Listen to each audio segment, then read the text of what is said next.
Good morning, Westside. Good morning. It is good to be with you for the first time this new year. I've not seen most of you since last year. And it is wonderful to be in your presence. Thank you for being here. And thank you for committing yourself to making Westside the kind of church it is and shaping what it will be. The kind of place that is loving, forgiving, and open to others. We may find comfort in our similarities, but I am convinced that our differences are also worth celebrating. So our responsive reading offers us the words of Margaret Fuller. As many of you know, Fuller was an early feminist and writer. She hung out with the transcendentalists so important to our religious and national history, and was a major progressive influence of her time. Margaret Fuller's legacy continues today. In the responsive reading, though it is certainly a big idea, in some very basic way, Fuller is saying, let's do something different. Let's do something that is better than we are right now. Her words reminded me of this new calendar year we are beginning together. This new year, this new manifestation is at hand. A new hour is come. For some of us, it is good to see the old year go. We're glad it is behind us. For others, the new year is nothing more than the marking of time. It has no more meaning than what we give it. And for still others, reminiscent of Margaret Fuller's words, this new year is an indication of new possibilities, another chance to do something different, indeed, a new manifestation. With this new beginning, we will often create new goals, new ways to live in this new year. A different, hopefully better way of being in the world. And then sometimes, perhaps most times, when we set these goals, these resolutions, we find ourselves failing miserably. And we can hear it in our mind when we say, "Here we go again." Oscar Wilde is supposed to have said, "Good resolutions are simply checks that men draw on a bank where they have no account."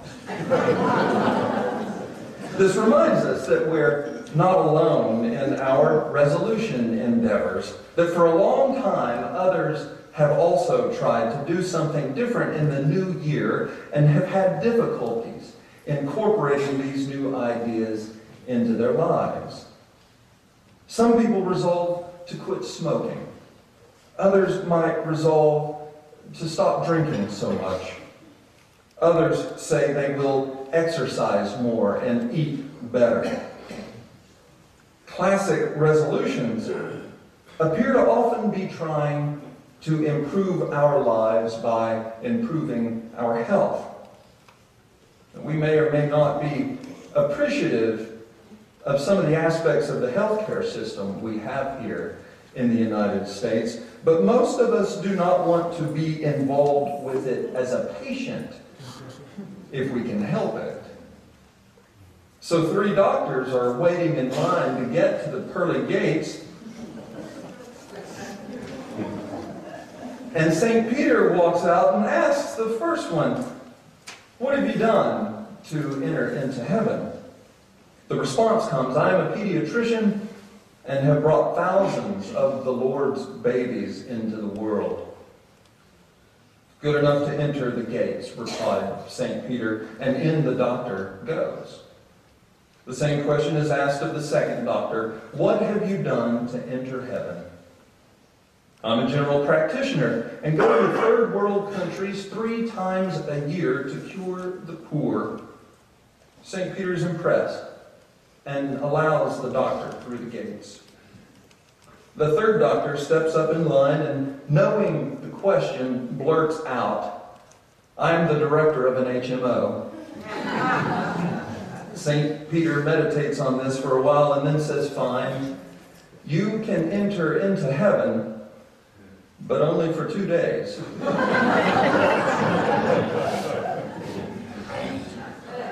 Physical health is very important. Ask anyone who doesn't have it or who have grappled with serious health issues. Issues of health are very important to me personally. But I've now come to the point, I think, that it's not so much my physical health that I want to be better at. It is now how I relate to others that has become more important to me. Now, granted, I am able to better work on other things like relationships when I am healthy of body and healthy in mind. And while I'm certainly not complete in any of these endeavors, I am more comfortable there in health than I have ever been before. So now I want to work on how I relate to others. Robert Sapolsky is a famous scientist at Stanford University. He writes about biology and neurology. He cuts quite the striking figure with a big mane of curly hair and a very big beard to match. He looks every bit the role of someone who is much more interested in the lab of scientific discovery than in making the cover of Gentleman's Quarterly. Sapolsky has spent a great deal of time in Kenya studying baboons. I was watching a film about his work not too long ago, and he was talking about how these animals behave. It was not a very flattering description if you were a baboon. He said baboons were vile. They were mean. They treated each other poorly, and that the females most often received the brunt of the bad behavior by the dominant males. Margaret Fuller would not be pleased. But Sapolsky saw something very interesting in one troop of baboons. Somehow the aggressive males got into something poisonous. Being the alphas, those more dominant than the females and most other males, they got to some food first that, if I remember correctly, was infested with tuberculosis. They ate all of the food before the rest of the troop could feast. The reward for their behavior was a full belly, but that full belly wound up killing them. All of these dominant males died. What was left were the male baboons who were more timid, but who treated each other more compassionately. These males were also kinder and gentler with the females. They treated the females better, and the females reciprocated the kindness. The tenor of the entire troop had changed. But what was even more fascinating to Sapolsky was that when new males attempted to join the troop and acted with the more typically aggressive baboon behavior, the now established males said to these new baboon boys, "Hey, wait just a second. That's not how we treat one another in this troop." And these new community members complied. They changed the way they behaved. This group of baboons changed the way they were with one another. They changed the way they treated one another. The new norm was one of gentleness and kindness in a way that was very different from other troops. What may have perhaps seemed like biologically ingrained behavior was in fact able to be changed over a very short period of time. And it got me thinking to how churches are sometimes like troops of baboons. Not West Side, of course, but other churches, other places where folks can push and bully to get their way about what they want. They may do it face to face like baboons, or they may do it in a way that many today seem to find easier, via email or telephone or text, or by other means not available to troops of baboons. But when we're fortunate, there are those among us who say, hey, wait just a second. That's not how we treat one another in this church. That's not how Unitarian Universalists behave. And we then collectively become kinder and gentler. We take care of one another as best we can. And we create a small part of the world that is better and safer in an area of the world where we may not feel so safe. It seems to me that if baboons can do it, I can choose to be better than I sometimes am, without the feasting on food tainted with tuberculosis. Now, conversely, this also reminds me of a quote I love that says, "Be kinder than necessary, because everyone you meet is fighting some kind of battle." I'm uncertain who said this. I've read that it came from Plato. I've read that it was written by a New Zealand author. I've also read that it comes from the singer Billie Holiday. And I prefer to think of the quote as coming from Billie Holiday. I'm sure she made many New Year's resolutions. But I'm also sure she said many, many times, here we go again. You see, as talented, as beautiful, as influential as she was to music, she also struggled mightily against abusive men and with alcohol and other drugs. She was only 44 years old when she died, lying in a hospital bed, her liver and heart diseased, police guarding her room, ready to take her to jail if she was released. And what I'm going to try to do this year is remember that when someone comes at me with baboon-like behavior, that I want to be kinder than necessary. Because everyone you meet is fighting some kind of battle. It helps me remember that I am not the center of the universe. Everybody, everywhere, without exception, is dealing with something they'd rather not. Last year I read a book titled The Law of the Garbage Truck by David Pauly. And his idea for the title came from a taxi cab ride in New York City. The driver didn't seem to be the typical New York cab driver, or what I have come to believe to be typical. Pauly was in the back seat when the driver had to screech to a halt because a garbage truck pulled out in front of him with little warning. And rather than laying down on the horn, as I might have, the cab driver smiled and waved.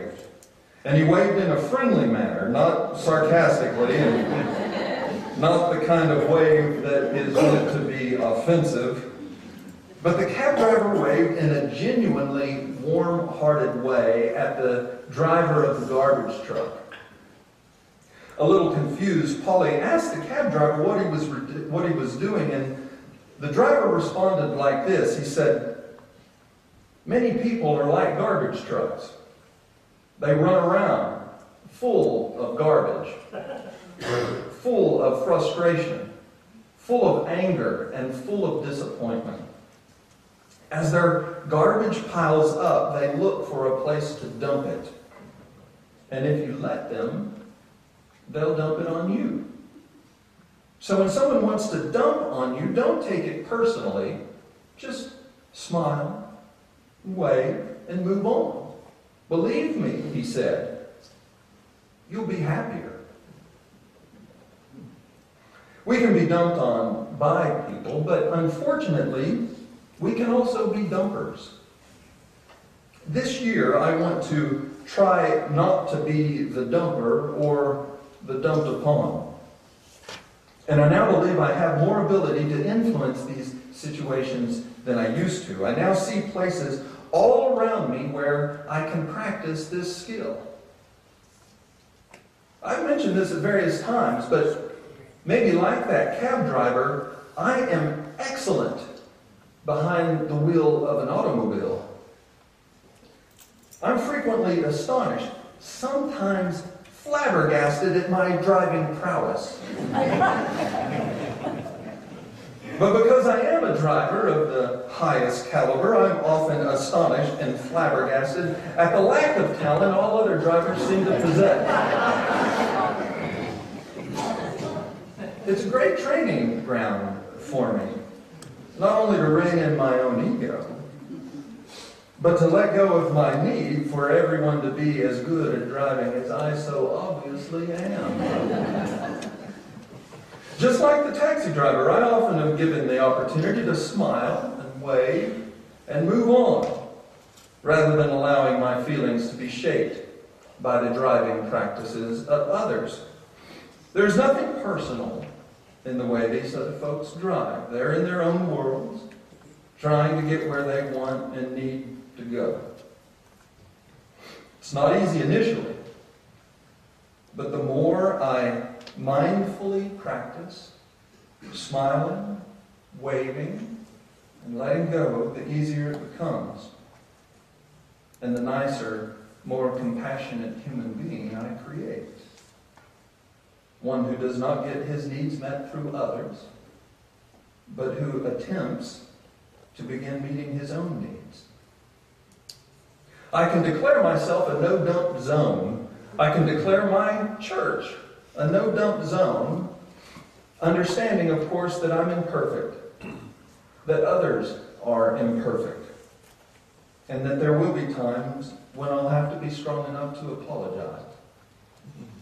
But also understanding that the work required of trying to become a better human being is very much worth the effort. The Reverend Dr. Martin Luther King Jr., whose birthday we celebrate tomorrow, dreamed we would all one day be judged by the content of our character. And I genuinely want the content of my character to continue to improve. We may all have different ideas, different goals, different resolutions as to how to improve the content of our character as we start off this new year together. But all I really want to do, all I really want to try to do, is to be a better, more loving human being.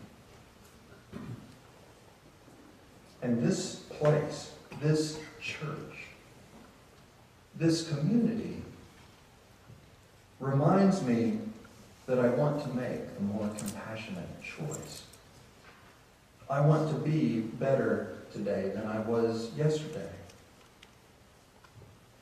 Being a Unitarian Universalist doesn't make me better, but it reminds me that I want to be.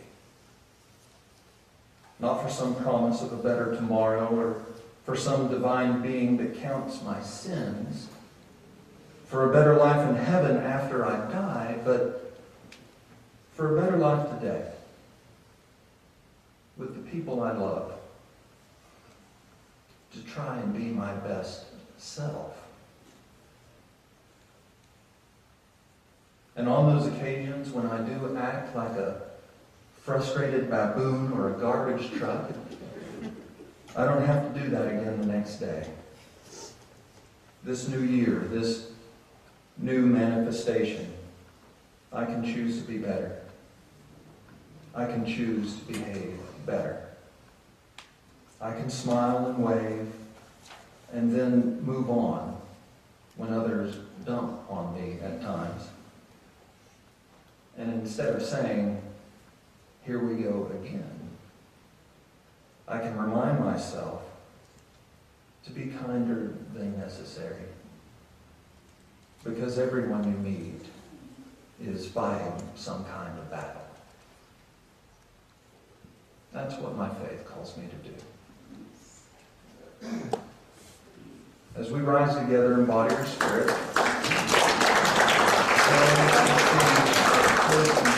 thank you very much. Number 354, we laugh, we cry. Let's sing the first three verses.